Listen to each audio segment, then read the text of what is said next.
Good morning, ladies and gentlemen. I want to point out to you that in your assignments today, you do have your week at a glance, and go ahead and take a look at that, and it will show you what we're doing all week, including the fact that we have a common assessment on Thursday over biodiversity. For today, we have some notes. This is your exit, and then you have some questions to answer. So let's go ahead and go through our notes. So it says, today we're going to examine some of the reasons that we're losing biodiversity on our planet. And I will have to tell you, I have a video.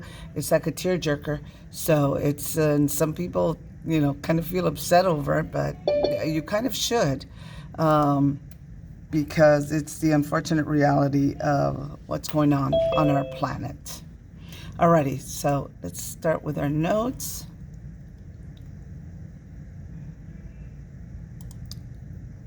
So this is the PowerPoint, the slides that we chose to present this in. And I really love it because, and I'll show you in just a moment.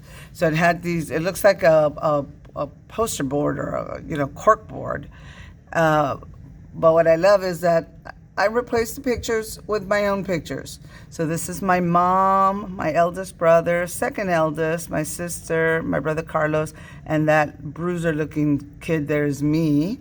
And then down here is when we lived in Chicago, my parents, and then my brothers and sisters, and then that's me there looking all fashionable with my little ear covers. So anyway, so again, today's Monday, March the 29th, and I hate this thing. Let's get into our notes. So this is our TEAC of describe how biodiversity contributes to the sustainability of an ecosystem. How is it having so many different plants and animals can keep an ecosystem going? And we know the answer is that because they're not clones, if something happens to one or two organisms in an ecosystem, the whole ecosystem can contribute. There's enough other different members there, different plants, different animals, that the whole thing won't fall apart. Okay? This is my daughter Paloma and my son Samuel when they graduated. Alrighty. So again, welcome to Monday the 29th. We're continuing on this topic of biodiversity. But today we're looking at what are the reasons we're losing the biodiversity on our planet. There's several human impact things that happen. We impact our planet negatively. And here's my son, my daughter, and my stepson, and my daughter's graduation 2 years ago. This is my dad. It's me and my sister. So we're going to cover this little acronym called HIPPO. And look at that cute hippo right there. What is HIPPO? Okay? This is HIPPO. These are the reasons for the loss of diversity on Earth. Okay? H stands for habitat loss, I for invasive species, P for pollution, P for population, and O for overconsumption of resources. So let's look at each one of those. Okay? So H in HIPPO is habitat lost. The word here is deforestation. It means we're cutting down the forest, we're cutting down the trees, and the animals simply, that's where they live. If you've seen the movie Over the Hedge, that's what happens, right? They wake up from hibernation, and suddenly, instead of their lovely woods and forests that used to be there, now it's a whole neighborhood of houses. And I see this in the area I live in because it's a super fast-growing area, and I've been there like 7 years, and what wasn't there 7 years is all these houses there are now. And animals lose their habitat, their homes also, because of farming. Because like in the Amazon, they cut down all the trees and they make it farms. And, number one, people have to feed themselves. And farms are growing food to feed people. But, of course, what it's affecting are all the animals who live in those habitats, in those ecosystems.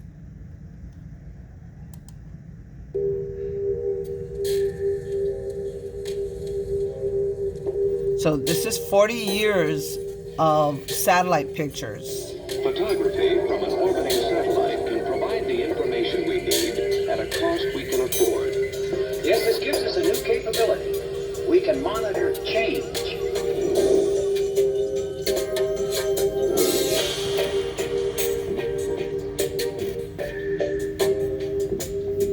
So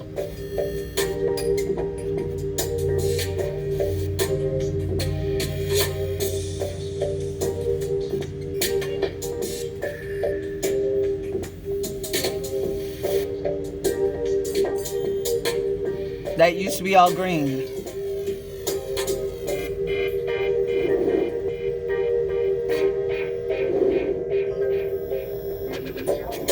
So that's what that lake used to look like, Lake Michigan. No, this isn't Kazakhstan. So we build dams, we build more farms, they need more water. Urban sprawl, meaning the city's growing into areas that used to be forest, or just in this case, deserts.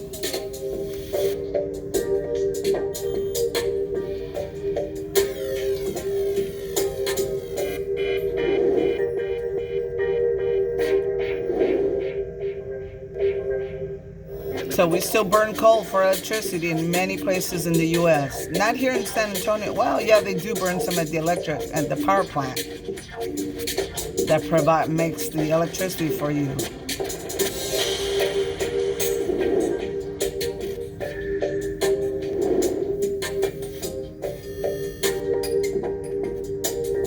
So you can see as those ice sheets that we used to have, it was part of what made up that land, have melted away from global warming. How beautiful it is, our cloud-reed spaceship, planet Earth. How beautiful and how small.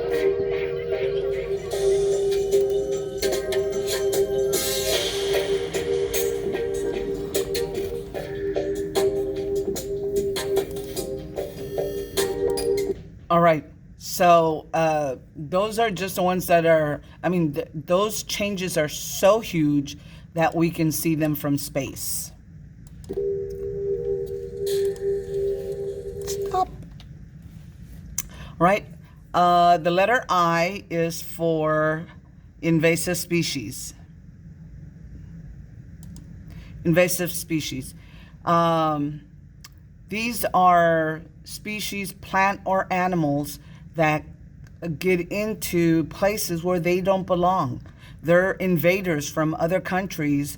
And the problem is that wherever they're from, whatever other ecosystem they're from, maybe they're kept in check by predators or by other animals that may eat them. But if they go to another area of the world where they don't have a predator that either hunts them down or eats them, then they go wild. There's nothing to control them. So there are several species there's all kinds of stuff. There's the giant snakes that are now all over Florida, that people buy them as pets. And then when they get so big that you're having to steal chihuahuas from people's houses to feed it to your snake because they eat something that big or bigger. People just go out into the Florida Everglades and set them loose. And they're disrupting the ecosystem there because there is nothing to control them.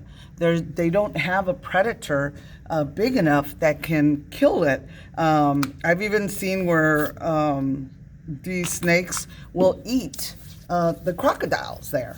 Or do they have alligators? And so because they don't have anything to control them, they're out of control. And I think the Florida Fish and Wildlife will pay you for, all the snakes that you do kill and bring in. There's here in San Antonio, you sometimes see trees covered in this vine that puts out a really pretty pink flower. And it looks really pretty, but they'll cover completely the top of a tree and kill it because it chokes the tree from getting any sunshine. And somebody probably brought it in because look how pretty it is. But it is invasive and has spread just wildly through here. The same for certain bamboos. Like in Austin, you cannot plant bamboo in the ground anymore. You can only plant it like in a container because it again also has spread like crazy through that whole area, and it's an invasive species. There's nothing to control it. Okay, and let me see. There is a movie on this.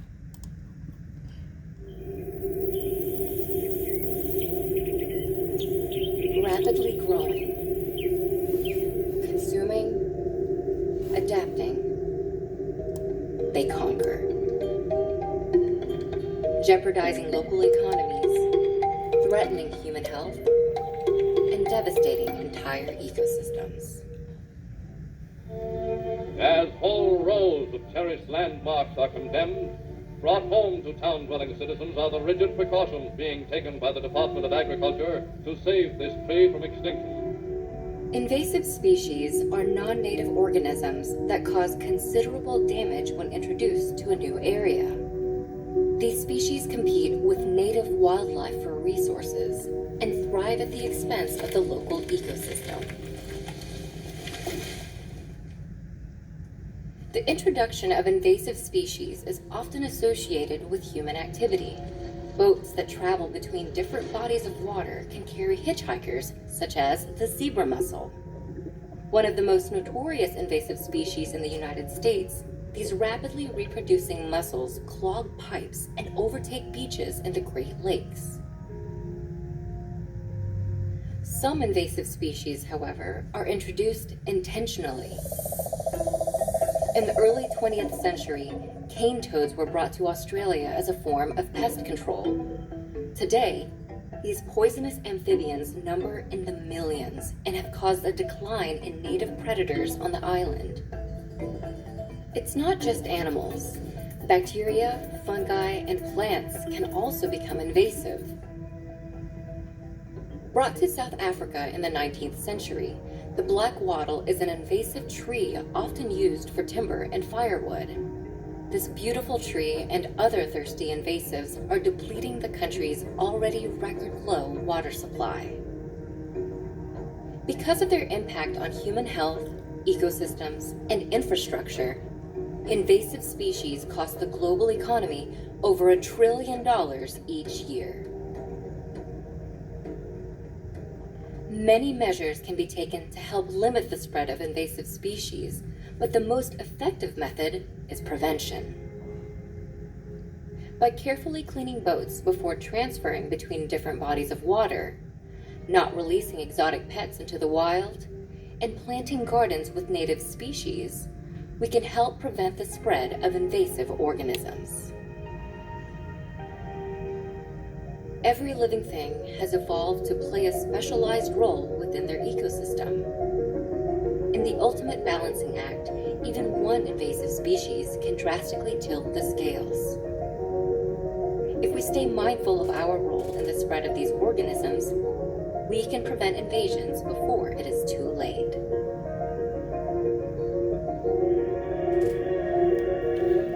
So like those zebra mussels, just as people are boating around, they will stick themselves on the boat, and then you don't know, and you go to another lake, and now you carry those mussels over there, and they breed like crazy. So they just ask the boaters, when you pull your boat out, drain all the water that got into different little parts of your boat, which happens, and then just rinse it off, and they fall off. and stuff, and that way you don't take them. We see that like the bat population in the North America has really suffered, and they have been able to track it back to some people who went from New York, and they went people who like to explore caves. I forgot what they're called. There's a specific name. Anyway, they went into this cave and, went and looked. Well, as they're walking around, there's bat poop on the floor. When they came back to the U.S., they failed to wash the bottom of their shoes off, and the fungus was on the bottom of their shoes, and then they went into the caves in the New York area and spread it there, and it has since spread pretty much to almost every state. It's in Texas. Probably about 3 years ago they detected it in Texas, so it's a sad thing, how the number of bats that are dying. Pollution is the first P. Everything from smog to oil spills to just trash, and then acid rain. And acid rain happens when pollution mixes with the rain and comes down, just more acidic than rain is already, and can kill trees and whatnot. Gosh, there's some areas tomorrow, the film we're going to watch, it's incredible the amount of trash we are dumping into the ocean. And remember, I told you this is the part of the world that makes the most oxygen for us. The second P is population of human growth. Just so many people populating this planet. And of course, as there are more people, we need more space for them. And so there's habitat loss, there's more trash made, etc. And we can see from 1800 to, this is probably up to date, the population of the world has just grown, not even exponentially, just crazy. And a lot of this has to do with better science, people living longer, vaccinations, medicines, and just more and more people making more and more people. So as there are more and more people, as I said, we take more and more land, more and more water, eat more and more of the animals that live on our planet and the plants. And that has to do here with overconsumption of resources. We use up the fossil fuels, we use up the fresh water. The earth is covered in water, but I want to say it's only like 4% of the water is fresh water that we can drink. So there's very little fresh water. And people struggle on a daily basis. You see probably, films where people walk like miles to go and fill a couple of jugs of water. It's the only water they have all day.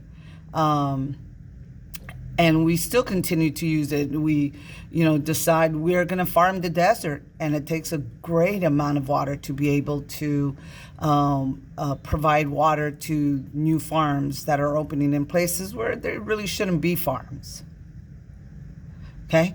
And you can see here, this is like devastating. Each one of those things was a tree or two. And if they don't plant back like one for one, well then of course they're going to deplete the forest, and everything there are nutrients that are locked up, that are lost now to that by not falling down and rotting there in the forest. The soil becomes, weaker and weaker, and maybe not able to sustain more growth. Okay, so here is my tearjerker movie. And this just has to do with, it's the reality of how we are killing off some of our natural resources, which are plants and animals. I dreamed a dream in times gone by. Come on. When hope was high and life worth living. I'm sorry. I'm trying to make this bigger, but it only works right here. I dreamed a dream in times gone by. When hope was high and life worth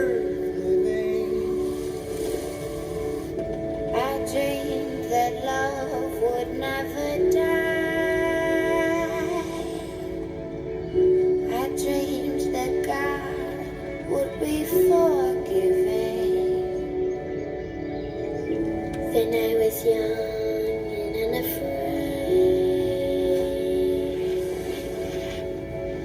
and dreams were made and used and wasted. But the tigers come at night. With their voices soft as thunder, as they tear your world apart, As they turn your dream to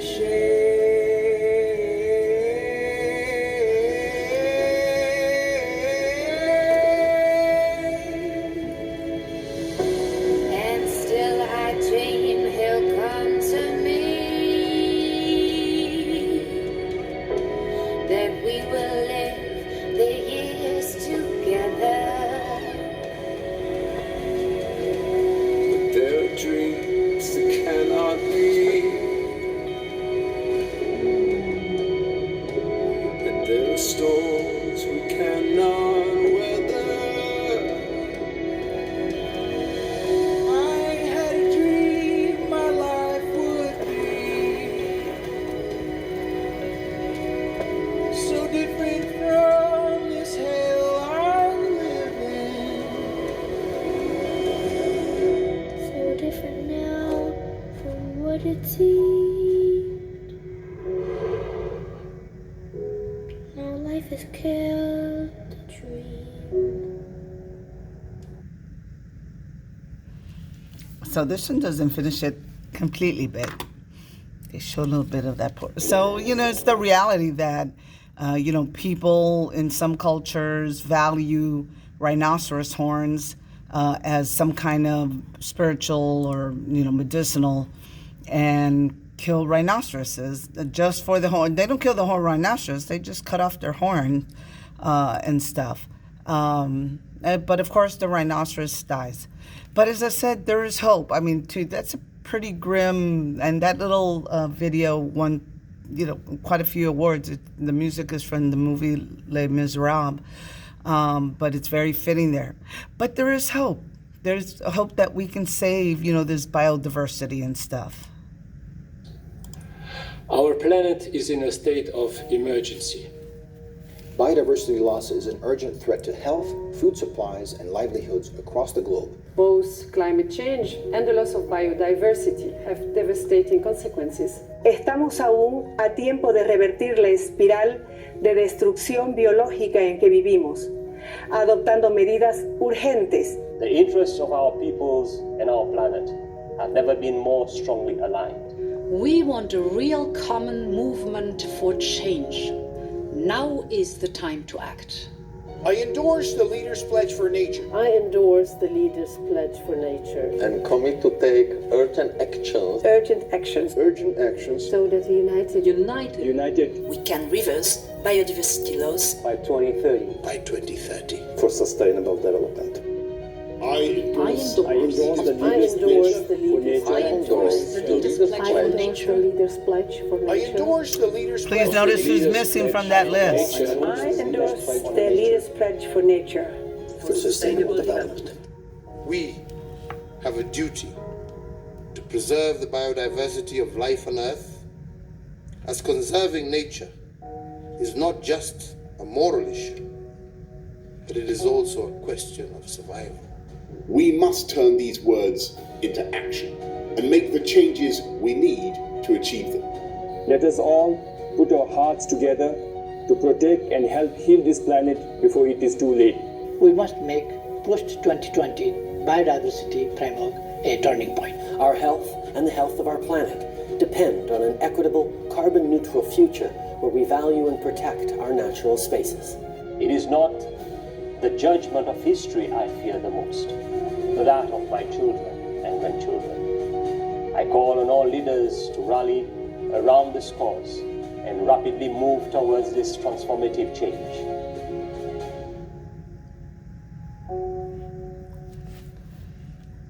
So unfortunately, the pledge that was missing was one from the United States.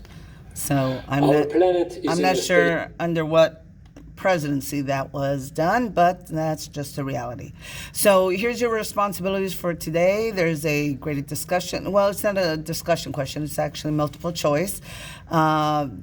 We have the notes from HIPPO, and I'll drop those into the electronic notebook, and then you have an assignment. So one thing I do want to point out as we go back to your assignments,